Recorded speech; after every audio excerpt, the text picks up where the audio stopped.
Hello everyone, welcome to your channel My Physical Education Portal, and today we are continuing our class 11th series and going to start our chapter 7th.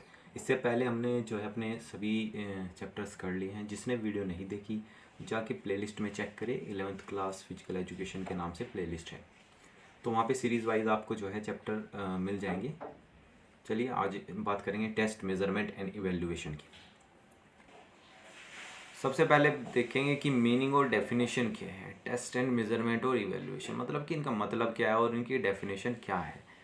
उसके बाद देखेंगे कि importance क्या है test की, measurement की और evaluation की sports. What is the importance of test, measurement and evaluation in sports. Then we have proceed for BMI and waist ratio कि BMI होता क्या है और इनसे पर्पस क्या है और कैसे किया जाता है। तो चलिए जल्दी से वीडियो को करते हैं स्टार्ट। सबसे पहले बात आती है कि टेस्ट। What is test.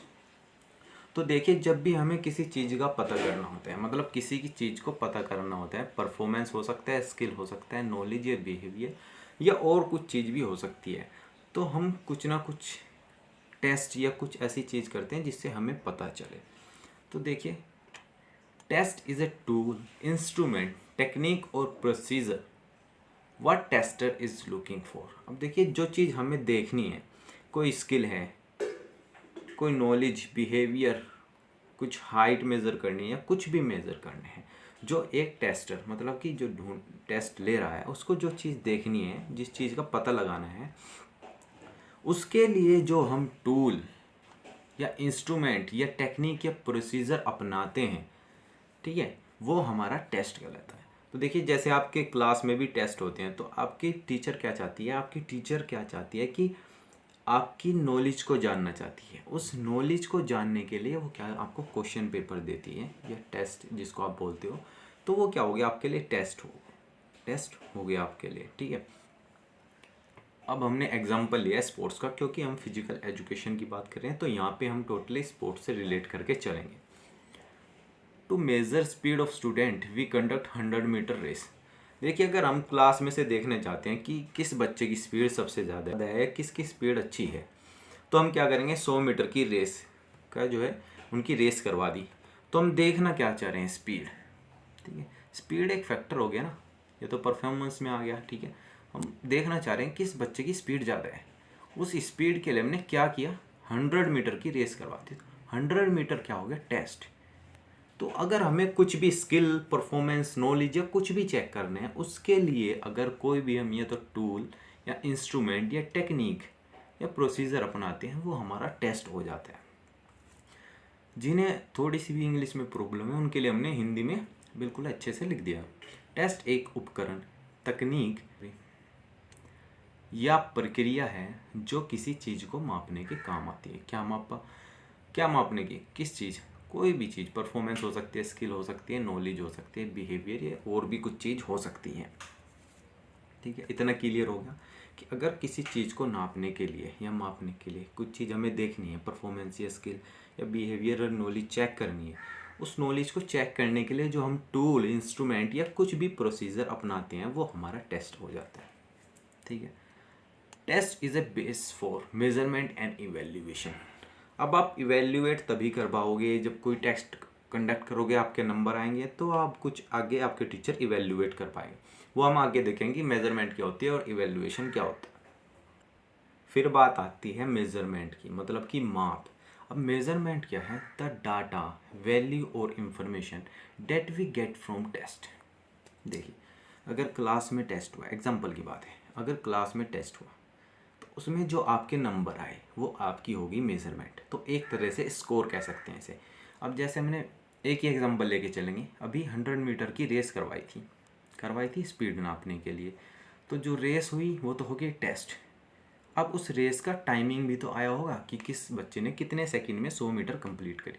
तो उसके जो 100 मीटर हैं, वो जो सेकंड्स हैं कि जितनी देर में उसने 100 मीटर जो है कंप्लीट कराई, वो आपकी हो गई मेजरमेंट, ठीक है।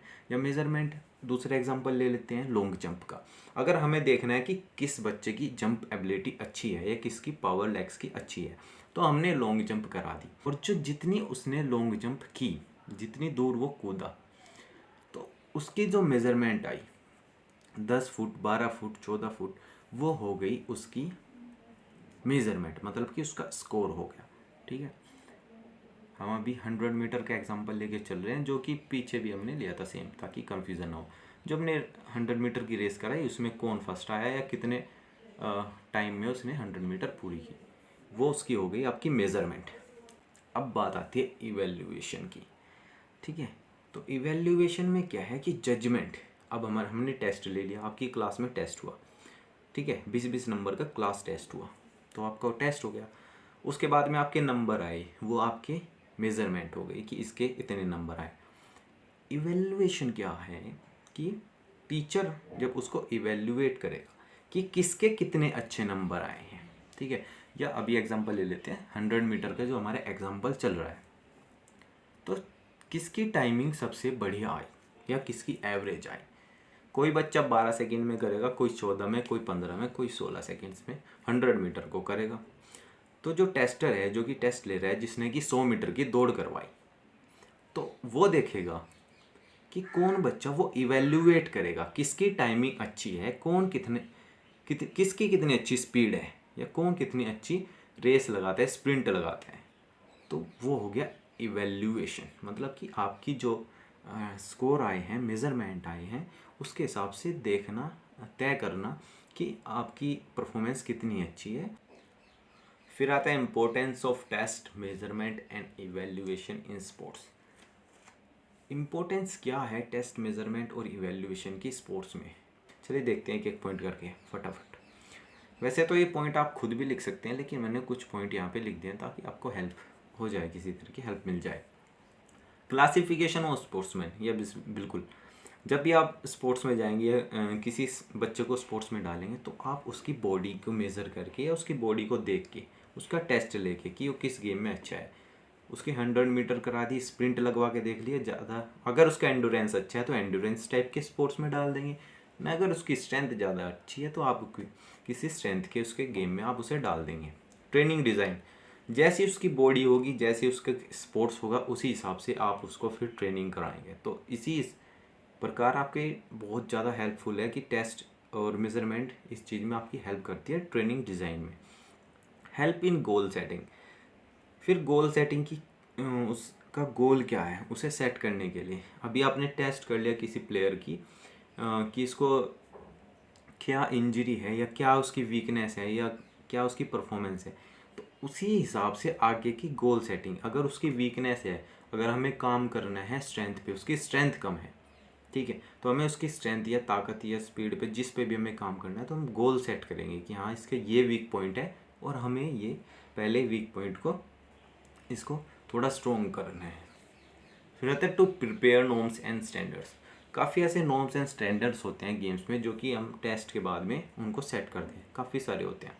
फिर टू प्रिडिक्ट स्पोर्ट्स परफॉर्मेंस, हाँ बिल्कुल, जब भी आप किसी भी प्लेयर का, जैसे कि आप क्रिकेटर मान लीजिए कोई भी, तो स्टार्टिंग में उसकी परफॉर्मेंस को देख के, उसका टेस्ट लेके, तब आप उसके एक इवेल्युएट कर लेते हैं कि आगे ये कितना अच्छा खेल पाएगा, इसकी परफॉर्मेंस आगे कितनी अच्छी होगी। ठीक है, have to work on weakness, ये पॉइंट पहले भी हो चुका है कि उसके वीकनेस पे काम, जब हम उसका टेस्ट लेंगे, जैसे कि आप क्लास में टेस्ट हो गया कि कौन सबसे ऊंची जंप कर सकते हैं, तो ऐसे ही जंप का टेस्ट हुआ, तो जो बच्चे कमज़ोर है, जिनकी लेग की स्ट्रेंथ है, तो हम उसे बाद में उनको ट्रेनिंग दे सकते हैं उसी टाइप की, उसकी वीकनेस पे काम कर सकते हैं। तो किस चीज़ से पता चला मैं उसकी वीकनेस का, उस टेस्ट से पता चला, एक टेस्ट करके हमें पता चला कि उसके लेग्स जो हैं वीक हैं। टू मेज़र परफॉर्मेंस, हाँ बिल्कुल, जैसे आप टेस्ट लोगे, आप किसी आप पहले दिन दौड़ने गए, आप वर्कआउट करने गए या जिम करने गए, तो आप पहले दिन की परफॉर्मेंस चेक करोगे, टेस्ट करके देखोगे आज मैं कितने पुशअप्स लगा सकता हूँ। तो आपने 10 पुशअप्स लगाए शुरू में जाके, तो आपको पता है कि मेरा लेवल कहाँ पे है। फिर आपने अपनी ट्रेनिंग की, सब कुछ किया, 1 महीने बाद दोबारा टेस्ट किया, क्या किया, दोबारा से टेस्ट किया, दोबारा से आपने पुशअप लगाए, तब आप 25 पुशअप्स या 25 पुशअप्स लगा पा रहे हैं, तो आपको पता चल जाएगा आपकी परफॉर्मेंस कहाँ से कहाँ इंक्रीज़ हुई है। चलिए अब बात करते हैं बॉडी मास इंडेक्स की, कि बॉडी मास बीएमआई होता क्या है, क्या इसका प्रोसीजर है और किस लिए ये कराया जाता है। सबसे पहले देखते हैं कि BMI होता क्या है। BMI is a measure of body fat mass based on height and weight that applies to adult man and women. देखिए, बॉडी मास इंडेक्स क्या बताता है कि आपकी हाइट के हिसाब से आपका वेट, आपका मास सही है या नहीं, मतलब कि विद इन रेंज है, नॉर्मल कंडीशन में, ज़्यादा कम तो नहीं है, ज़्यादा ओवर तो नहीं है, ओवर वेट तो नहीं है, अंडर वेट तो नहीं है। तो ये हमें पता चलता है BMI से। क्या पता चलता है कि हमारा बॉडी का वेट जो है अपनी हाइट के हिसाब से सही है या नहीं। यही बिल्कुल हिंदी में हमने आसान भाषा में लिख दिया है। Simply we can say it measures that your body weight is in normal range और नॉट अकॉर्डिंग टू हाइट। तुम्हारी हाइट के हिसाब से, हमारी हाइट के हिसाब से हमारा वेट मतलब नॉर्मल रेंज में है या नहीं, ये हम देखते हैं BMI से। अब देखते हैं कैलकुलेट कैसे करते हैं। तो हम बिल्कुल आसान, बिल्कुल इससे मुझे लगता नहीं किसी बुक में इससे आसान भाषा में बिल्कुल आपको मिल जाएगा। सबसे पहले अपना वजन नापना है किलोग्राम में, मतलब केजी में अपना वेट कर लेना है। ये BMI का फॉर्मूला है, बॉडी वेट इंटू के, मतलब कि in KG upon standing height in metre squares. ठीक है, सबसे पहले आपने क्या किया, केजी में अपना वेट नाप लिया, जितना भी आपका वेट है उसको नोट कर लीजिए। फिर अपनी हाइट देखी, उसका स्क्वायर कर दिया, मीटर में हाइट लेनी है उसका स्क्वायर कर देना, और फिर जो वेट था, बॉडी वेट केजी में आया, उसे अपनी स्टैंडिंग हाइट से उसका स्क्वायर करके, ठीक है, उससे डिवाइड कर देना है। फिर हमारे पास में एक वैल्यू आ जाएगी, वो हमारा BMI होगा। उस BMI का करना क्या है, ये स्टैंडर्ड कैटेगरीज दी हुई हैं कि वो वैल्यू कहाँ पे लाई करती है। जहाँ पे भी आपकी वो वैल्यू लाई करे, मान लीजिए आपकी 18.5 से 24.9 के बीच में आती है तो वह हेल्दी वेट होगा। 18.5 से कम आती है तब आप अंडर वेट की कैटेगरी में हो, मतलब आपकी हाइट के हिसाब से आपका वेट कम है। इस रेंज में आती है तो आप बिल्कुल मतलब कि नॉर्मल रेंज में हो। ओवर वेट अगर 25 से 25 टू 29.9 तक आती है तो आप ओवर वेट की कैटेगरी में हो। तो इन कैटेगरीज के हिसाब से आप अपनी बॉडी का अंदाज़ा लगा सकते हो कि आप कौन सी कैटेगरी में हो और आपका बॉडी का वेट हाइट के हिसाब से ठीक है या नहीं। अब देखिए, एक चीज़ बहुत ज़रूरी है कि जो ये BMI है, ये बॉडी मास इंडेक्स है, ये जितने भी टेस्ट हैं ना, ये हमारे इंडिया में डेवलप नहीं हुए, ये बाहर की कंट्रीज़ में डेवलप हुए।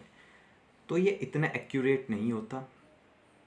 ये एक अंदाज़ा लगाने के लिए ठीक है, लेकिन अगर आप मैराथन रनर का या किसी मैराथन रनर का वेट करोगे तो हमेशा अंडर वेट ही दिखाएगा, क्योंकि उसकी रिक्वायरमेंट है स्पोर्ट्स के हिसाब से। ऐसे किसी रेसलर का करोगे तो वो ओवर वेट थोड़ा जा सकते हैं।